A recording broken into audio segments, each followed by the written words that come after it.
The exploitation by the Republicans or the Freedom Caucus on disasters, I think, is ridiculous and just disgusting. Everything doesn't have to be politicized. That's the first thing. Second thing is, Mick, I don't think, if he's still with us, I don't think that reducing the regs or suspending the regulations is a negotiation point. That's going to happen at the state level and the federal level if you want to get the seventh most important port up and working again. So I'm not sure that's a good negotiation point. We have no control, the U.S., over Hamas. Of course Hamas is to blame for this. Of course Hamas drives the narrative and has the hostages. Of course Hamas ought to release the hostages, and then we could resolve all of this right away. So why isn't that the front and center message from the White House? It is front and center, but it's almost presumed and a running thread through these negotiations because the U.S. does have control over Israel. The U.S. is giving bombs and money and support to Israel. And Israel, because let's be honest about it,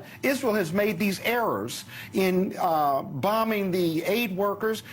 A month ago they killed some hostages because they misidentified Morgan them. just pointed out the other side of it, what had happened on, when U.S. mistakes during war. Well, every war is different. Every circumstance is different. I hate to politicize it because you're talking about loss of lives. The ceasefire, I agree that they ought to give up the hostages, but the killing fields of Gaza, right, you cannot ignore. Every country knows that. And what's driving that narrative, Hamas, because of what they've done, and they're holding hostages, but it's a one-sided war when you look at the devastation in Gaza. Oh, I don't know. I mean, there's still. When I say one-sided, what I mean is the bombing and the devastation of Gaza is what the world is seeing. 30,000 people, who a majority are innocent civilians, and then you have these aid workers. But on the other side, you still have the 1,200 who were killed.